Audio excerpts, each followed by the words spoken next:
This is the Book of Mormon Digging Deeper. I'm your host, Mark Swent.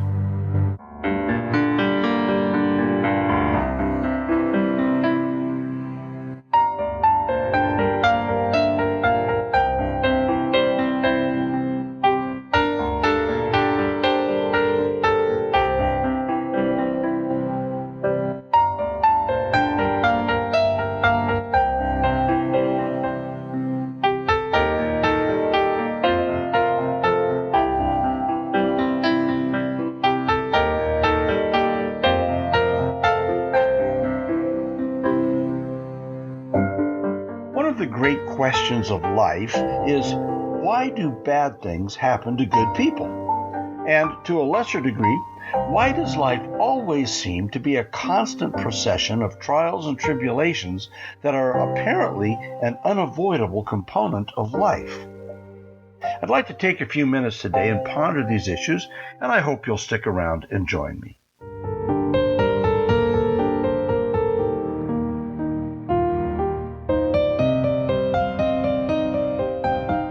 When Adam and Eve were in the garden, life was pretty easy.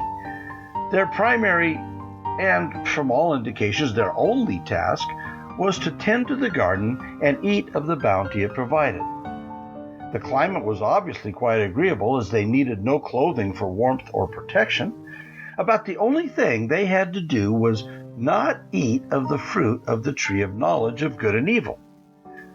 There were no beasts to threaten them, and no one else to bother them. No one, that is, except Satan, who did his best to tempt them to do the one thing the Lord had asked them not to do: eat from that tree. But all he could do was tempt them, entice them. He could not make them disobey the Father. Well, you know the rest of the story. Eve was beguiled and did eat. She then gave Adam of the fruit and encouraged him to try it. This put him in a tough spot. Because of her disobedience, Eve was most likely going to be expelled from the garden. So Adam could either stay faithful to the commandment he had received from the Father and remain single and alone in the garden, or he could eat of the fruit and stay with her, wherever they might end up. Thankfully, he chose to stay with Eve, even though it meant expulsion from the garden. Because of their actions, the families of the world came to be, and all of us have had the blessing of life on earth. Now, here's the interesting part of that story that doesn't get much attention. In the garden, Satan had offered Eve the forbidden fruit, saying, "Here, eat. This will make you as gods, knowing good from evil." He was offering her that knowledge with no effort on her part at all. All she had to do was partake of the fruit. Later, as the two of them were expelled from the garden, Adam was understandably upset, but Eve said to him, "It is better this way, that through our experience we might learn good from evil." How interesting that Eve recognized immediately that experience was better for gaining wisdom and understanding than just having someone hand them the knowledge they needed. That's why we use expressions like the real world, as in, wait until you get out into the real world, or once you're in the real world, you'll see how things really work. You see, we need more than just facts and figures handed to us, told to us, taught to us in school, to comprehend the world around us. We need context against which we can measure those facts and figures, those bits of knowledge. We need experience. Have you ever had a friend do something they knew they should not have, and when the results turned out ugly, they said, "Well, I'm never doing that again," or "I knew I shouldn't have tried that"? That very statement indicates that they had a foreknowledge of the action they were about to take, and they knew or had been warned not to try that, but they did anyway. Now, though, after seeing the results of whatever that action was, they gained an understanding of why that was a bad idea in the first place. They gained a context for that action, and hopefully they gained some wisdom in the process. In 2 Nephi 2, Lehi counsels his son Jacob as he's explaining life to the lad. It's apparent that life has been challenging for all of them, and I bet Jacob was questioning his father as to why life was so hard. Lehi gave Jacob a wonderful and thorough answer.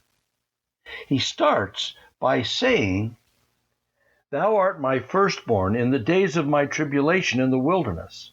And behold, in thy childhood thou hast suffered afflictions and much sorrow." And then Lehi says something most interesting. He says, "Nevertheless, Jacob, my firstborn in the wilderness, thou knowest the greatness of God, and he shall consecrate thine afflictions for thy gain." Now that's interesting. Consecrate thine afflictions for thy gain. That seems counterintuitive to logic. We often perceive afflictions and trials as bad things, as obstacles to our progress.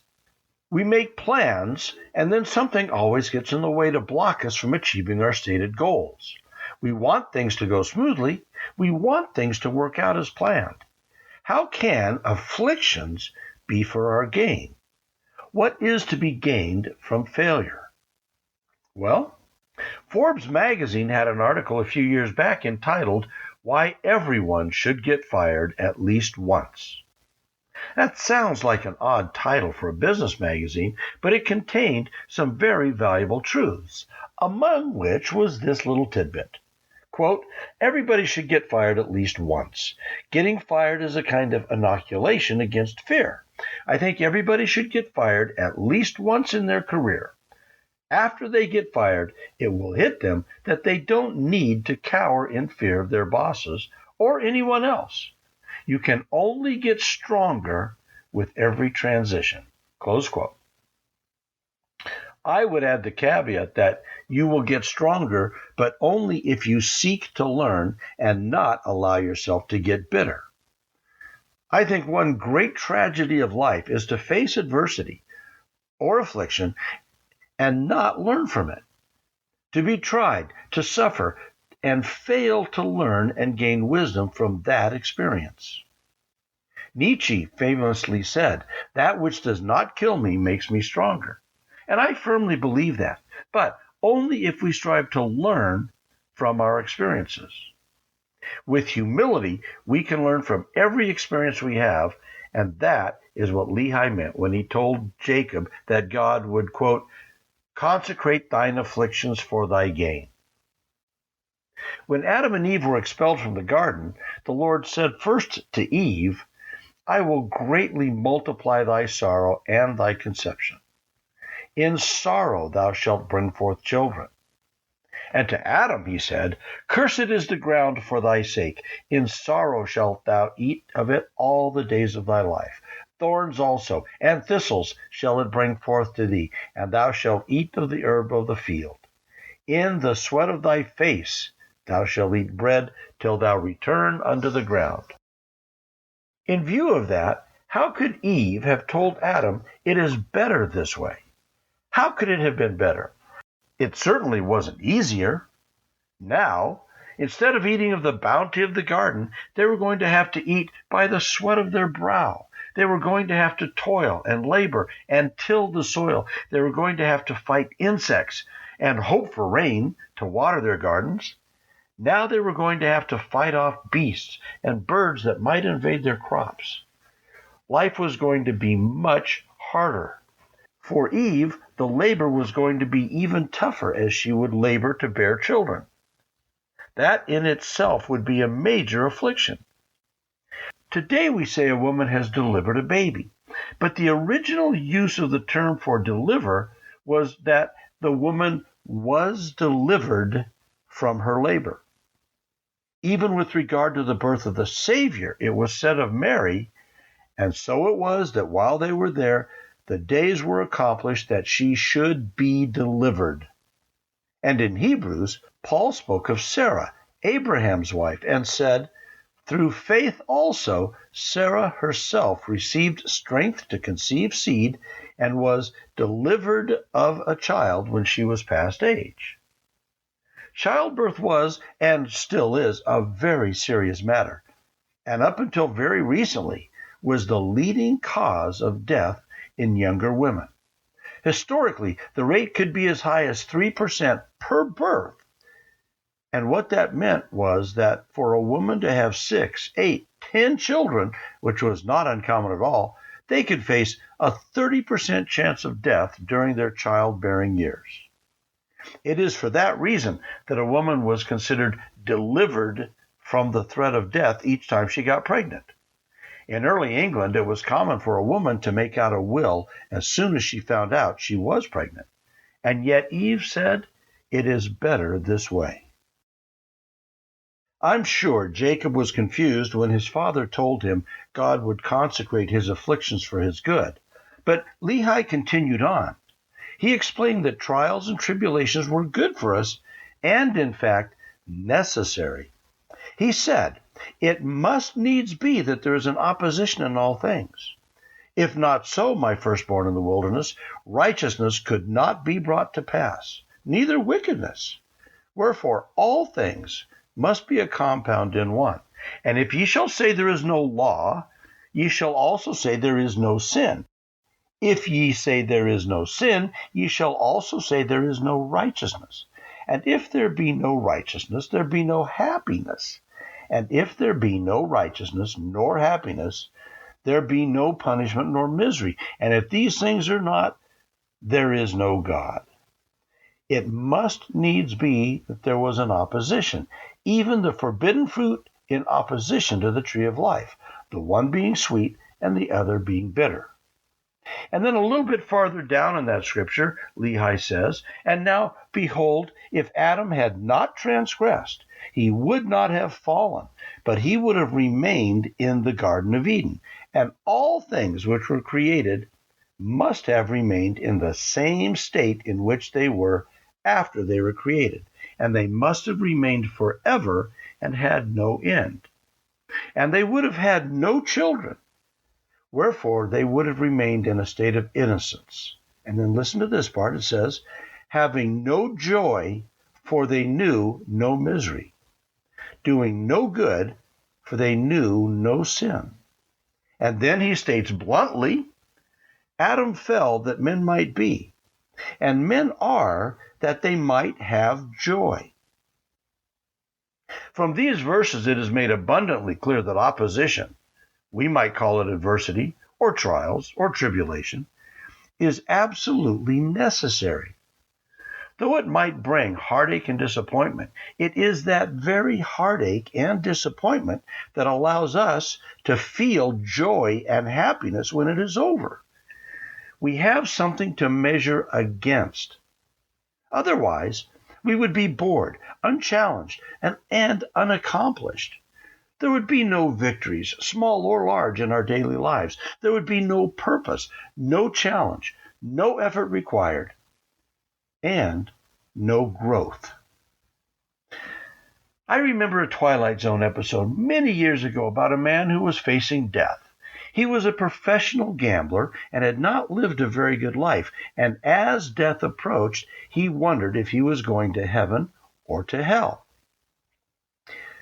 He awoke from death in a casino, and to his amazement and joy, he found that he won the jackpot on every slot machine handle he pulled.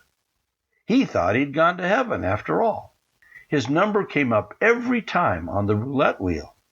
He got 21 on every hand of blackjack he played. But then he realized that there was no challenge to his gambling. There was no fun. All he did was win every time. There was no accomplishment in that. Slowly, it dawned on him that he was really in hell. There was no excitement in this. He faced no challenge. We are challenge-oriented people. We need to be challenged. It gives us the opportunity to figure things out, and that gives us a sense of purpose, a sense of accomplishment, and that gives us a feeling of joy. Don't believe me? Watch your kids play video games. Every video game they play presents a challenge, whether it is killing as many of the enemy soldiers as they can, or killing every monster that appears, or blowing up every spaceship and alien. It is avoiding whatever critter is blocking their way to some established goal or level, or overcoming obstacles to reach some distant prize. Kids spend hours being challenged by video games to defeat the opposition presented in every game. Without that, it is not a game. Every sporting event we watch pits individuals and teams against each other, vying for the win. There is usually an offense and a defense. Other times, there is an obstacle to overcome, be it a sand trap or water hazard on a golf course, or a challenging run on a ski slope, or a sheer rock face for a climber. There is always something standing in the way to our goal. Well, that is all fine and good, and I'm sure you get the point. But what about life? Not everything in life is a game, after all. There are real issues and life and death consequences most of us face with all too much regularity. There is sickness and disease. There are financial calamities imposed upon us, either by unwise governments or sometimes just by our own dumb actions. There are threats from enemies, foreign and domestic, that threaten to take away our freedoms, or for some of us, already have. How do we overcome privation and starvation, oppression and persecution? How do we deal with all the unfairness that exists in the world around us? We need to understand those things. A journey through the scriptures for answers can be unsettling. A close look at the lives of all the prophets and important characters reveals that they almost all faced unrelenting trials and tribulations. Lehi, for example, he was a prominent and successful businessman who, once in the service of the Lord, faced threats from the people who wanted to kill him. Here, this from 1 Nephi 1. Quote, I would that ye should know that after the Lord had shown so many marvelous things unto my father Lehi, yea, concerning the destruction of Jerusalem, behold, he went forth among the people, and began to prophesy, and to declare unto them concerning the things which he had both seen and heard. And it came to pass that the Jews did mock him because of the things which he testified of them. For he truly testified of their wickedness and their abominations, and he testified that the things which he saw and heard, and also the things which he read in a book, manifested plainly to the coming of a Messiah, and also the redemption of the world. And when the Jews heard these things, they were angry with him, even as with the prophets of old, whom they had cast out, and stoned, and slain, and they sought his life that they might take it away. You see, the only solution for Lehi was to leave all of his possessions and wealth and his stature and prominence in business in the community, and flee into the most inhospitable desert in the world and wander for 8 years before heading for even more trials in a new world. All the prophets in all the ages were treated similarly, and in many cases gave their lives for the truth they bore. It would be reasonable to expect that a servant of God would be treated with respect and protected, perhaps even with a veil of holiness surrounding them so that they might deliver their messages. And indeed, this has happened on occasion, if only for a little while, as in the case of Abinadi. He was testifying before King Noah, and Noah's priests wanted to kill him. However, he was not through delivering the message the Lord wanted him to deliver, so he was protected until that could be accomplished. In Mosiah 13, we read Abinadi's words, Touch me not, for God shall smite you if you lay your hands upon me, for I have not delivered the message which the Lord sent me to deliver. Neither have I told you that which ye requested that I should tell. Therefore, God will not suffer that I shall be destroyed at this time. Then Mormon describes what happens next. Now it came to pass that after Abinadi had spoken these words, that the people of King Noah durst not lay their hands on him, for the Spirit of the Lord was upon him, and his face shone with exceeding luster, even as Moses' did while in the Mount of Sinai, while speaking with the Lord. However, that protection was not long-lasting, and Abinadi was okay with that. He says, "But I finish my message, and then it matters not whither I go, if it so be that I am saved. But this much I tell you, what you do with me after this shall be a type and a shadow of things which are to come." I think we all know that Abinadi was killed shortly after this. The Book of Mormon, and the Bible for that matter, are both filled with trials and tribulations of all sorts for the people of God. For the prophets, it may seem like a sacrifice they are asked to go through to prove their worthiness. But for the masses, such as the Jews wandering in the desert, it seemed like punishment. And so, even today, it is not uncommon for people to wonder as they wade through trials and tribulations, what have we done to anger God? The truth is, God is much less interested in punishment than he is in blessing and helping his children grow and progress. He is and was very aware of the inherent dangers the world presented, and his effort was in providing guidance to his people to help them navigate those dangers. He wasn't about punishment. He was focused on helping. After all, his job was and is to bring to pass our exaltation and eternal life, not our condemnation and eternal punishment. So, why do bad things happen to good people? This is a question as old as life on earth, and the answers are not easily forthcoming. It would be arrogant of me to imply that I have the full answer to this age-old question, but let me offer a few thoughts on the matter, if I may. First of all, I am not of the school that believes God has a hand in everything that happens to us. I have never been one of those people who quickly says, "It's God's will that this happened." Nor do I subscribe to the idea that something will come to pass, quote, "if it be God's will."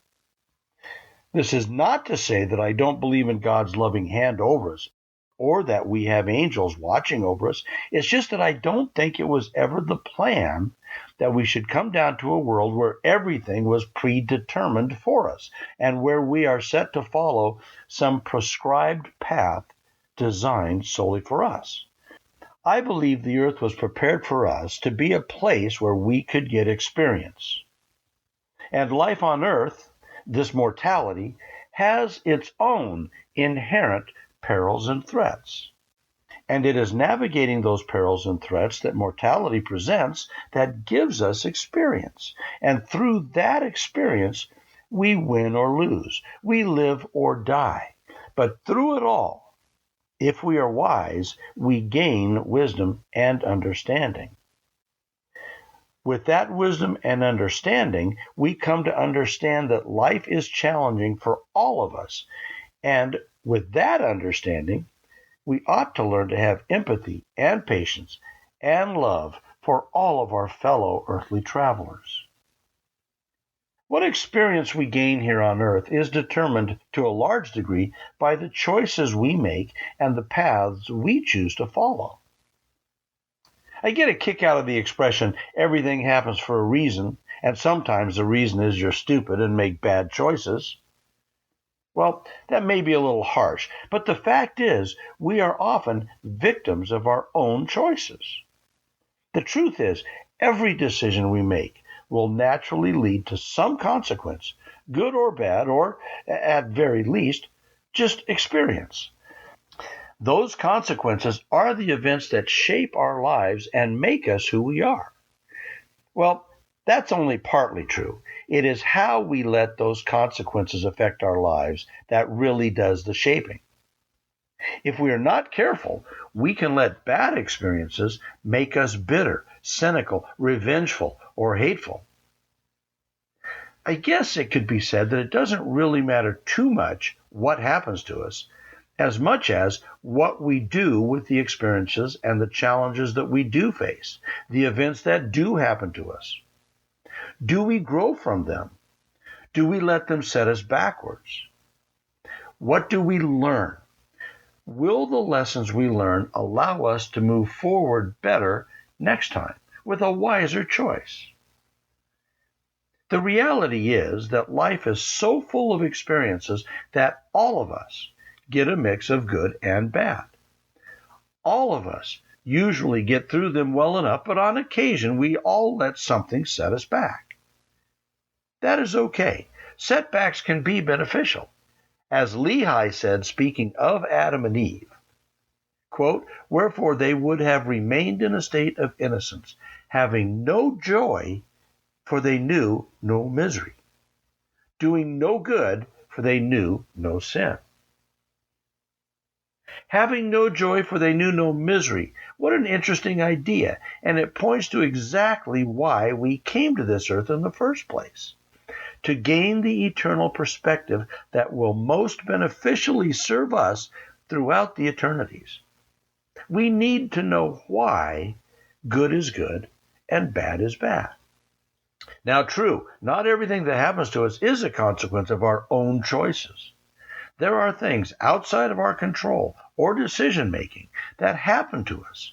A random car accident, no fault of our own, may leave us gravely injured or permanently disabled or dead. An act of war or conflict might make us a victim to some degree, leaving us scarred for life. Passengers in a plane crash certainly had no say in the outcome of that flight. You see, there is a randomness to life, and as unfair as it may appear, bad things happen. Bad things happen to good people. In the eternal scheme of things, many of these events do not matter beyond this mortal existence, but here on earth, they certainly matter a great deal. They affect or change the balance of our lives. So how do we deal with those things, those unfair things? Well, that's the test, isn't it? We don't know what will happen to us, but the way we respond to whatever happens to us reveals to us and to our Heavenly Father the basic nature of our character, our faith, our humility, our virtue. And isn't that what we're here to prove? The random events of life give us the opportunity to grow or retreat, to strengthen or to cower. And the crazy thing is, in some fundamental way, it doesn't really matter how or what those events are, only how we adapt and grow. And we all get differing varieties of experiences. To a casual observer, it may seem grossly unfair that one person has to suffer while another seemingly lives in the lap of luxury. And in many ways, that probably is not fair. But even that is part of the character building that happens on this earth. Many of the people who do seem to have it all have not even an iota of the strength and virtue and character of others who have had to tough it out, but who, as a consequence, are some of the most self-reliant and strong and capable people on earth. I have always found it interesting that most of the very funniest comedians grew up on the mean streets or under poverty's veil, but who somehow came through it with an outlook on life that brings joy to millions. Very few wealthy, pampered kids grow up to be comedians. Why is that? As Lehi said, we must know misery to know joy. In a previous podcast, I talked about Joseph Smith's time in Liberty Jail. He, along with his faithful companions, including Sidney Rigdon, were treated horribly and in the most inhumane ways. For Sidney especially, the experience very nearly cost him his life. One would think that as called servants of God, with a mission to fulfill, that they would have enjoyed some degree of protection or privilege. After all, they were set to do a mighty work for the Lord in restoring his gospel and placing temples once again on the earth. But in fact, they suffered as few others have, and they certainly didn't deserve that treatment. The suffering was so bad that Joseph finally cried out to the Lord for relief, and we have that prayer recorded as the 121st section of the Doctrine and Covenants. O God, where art thou? And where is the pavilion that covereth thy hiding place? How long shall thy hand be stayed, and thine eye, yea, thy pure eye, behold from the eternal heavens the wrongs of thy people, and of thy servants, and thine ear be penetrated with their cries? Yea, how long shall they suffer these wrongs and unlawful oppressions, before thine heart shall be softened toward them, and thy bowels be moved with compassion toward them? It goes on, but you get the idea. They were not having any fun. It was a horrible experience, and one which I'm sure left lifelong scars. However, the Lord answered Joseph with a kind response, followed by a stark lesson. He begins kindly enough. He says, My son, peace be unto thy soul. Thine adversity and thine affliction shall be but a small moment, and then, if thou endure it well, God shall exalt thee on high. Thou shalt triumph over all thy foes. And then in section 122 of the Doctrine and Covenants, he goes on with a profound lesson. He begins by listing all the myriad ways in which adversity comes, starting with the most benign of threats, as in, if thou art called to pass through tribulation, if thou art in perils among false brethren. But then it gets a little stronger, it says, and if thou should be cast into the pit, or into the hands of murderers, and the sentence of death passed upon thee. It gets worse.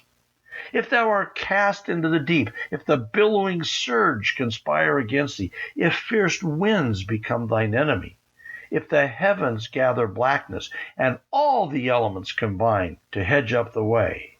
You see, now it's not just people doing bad things, it's the whole earth and climate and nature. He finally says, and above all, if the very jaws of hell gape open the mouth wide after thee, know thou, my son, that all these things shall give thee experience and shall be for thy good. How odd. That is so counterintuitive to what most of us would think about such experiences. I'm sure Joseph didn't think it was such a good experience while he was suffering in Liberty Jail. And yet, he later stated that the suffering he experienced in Liberty Jail was beneficial. Ironically, that jail came to be nicknamed the Temple Jail because Joseph Smith received so many important revelations and had time to reflect on gospel principles while in jail. For my part, he said, I think I never could have felt as I now do if I had not suffered the wrongs I have suffered. All things work together for good to them that love God. That is quite a remarkable admission from someone who could so easily have felt just the opposite. Joseph could have grown resentful and bitter from his experiences, but he didn't. He could have, as Job's friends urged Job to do, quote, curse God and die. But he didn't. He remained humble, and he knew he was in God's hands. He used the adversity and the tribulation to grow, to gain strength. He certainly exemplified Nietzsche's statement that which does not kill me makes me stronger. If you were to take the time to read the biographies of any of the great people of history, or even of our own time, you would learn that in almost every case, it was the challenges and the adversities, the injustices and the unfairness they experienced as they grew up that shaped their character and gave them the strength to overcome trials and tribulations they later faced in life, and to go on to do great things. It was often the privation and poverty of the family, or the abuse suffered at the hands of others that somehow tempered their strength, like the blows of a blacksmith's hammer on hot steel. Aaron Mackey was an NBA player for the Portland Trail Blazers and later a coach for that team. He is now the head coach for the Temple University Owls basketball team. He shared a story that speaks to adversity. He told of a friend who said, quote, my grandfather walked 10 miles to work every day. My father walked 5. I'm driving a Cadillac. My son is in a Mercedes and my grandson will be in a Ferrari. But, he said, my great-grandson will be walking again. Aaron asked his friend, why is that? And his friend replied, because tough times create strong men. Strong men create easy times. Easy times create weak men. Weak men create tough times. It seems it is an irrefutable condition of mortality that strength only comes from resistance, from pushing back against that which is pushing against us. Easy times are called easy because they don't challenge us in any way. It takes no effort to endure easy times. If all of life were an endless vacation, if every day were a party, we would very quickly become lazy, self-indulged, and self-centered. We would do nothing useful or productive. We would not go out of our way to help others or to be of service to our community. In fine, we would be of no use at all. And I don't think that is the kind of person that could go on to become a creator of worlds, a loving and protective God. No, life is meant to challenge us. It is meant to push us until we get strong enough to push back. That is the first thing the Lord told Adam and Eve when they were expelled from the garden. Let me repeat what I shared earlier from Genesis chapter 3. Cursed is the ground for thy sake. Isn't that interesting that he said that? I'm going to curse the ground for your benefit. He said, Cursed is the ground for thy sake. In sorrow shalt thou eat of it all the days of thy life. Thorns also and thistles shall it bring forth to thee, and thou shalt eat of the herb of the field. In the sweat of thy face shalt thou eat bread, till thou return unto the ground. For out of it wast thou taken. For dust thou art, and unto dust thou shalt return. And yet, in 2 Nephi chapter 2, Lehi told Jacob that Adam fell that men might be, and men are that they might have joy. And we can read Adam's own words in the 5th chapter of Moses and the Pearl of Great Price.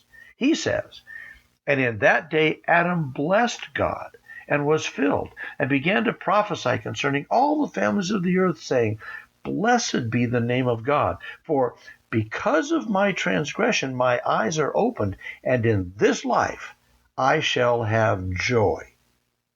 And Eve his wife heard all these things and was glad, saying, Were it not for our transgression, we never should have had seed, and never should have known good from evil, and the joy of our redemption. I am tempted to say, I'm sorry for the trials and tribulations you and I face throughout life. I'm sorry for the bad things that have happened to you and to me. But I have come to realize that during my many years here on earth, it was the trials and tribulations, the bad things, the unfair things, that have most shaped my character and caused me to grow, I hope, in understanding, in empathy, and love for my fellow brothers and sisters. Humans always seem to band together in times of difficulty and struggle. It is when life gets too easy that we become selfish and self-centered. Brothers and sisters, I hope you have good lives. I hope you can find joy in the lives you lead. I hope you find faith in the face of adversity and strength in the face of trials. I'm sorry when bad things happen to you, but I assure you that for every trial or adversity or bad thing you face, there is strength to be had, lessons to be learned, and through it all, personal growth to be blessed with. Have faith. Endure to the end, and joy will be yours forever and forever. I bear you my testimony that God will consecrate your adversities for your good if you let Him, and your joy will be increased for all the trials you face and overcome. Thank you for listening. I'm Mark Swent. Be well.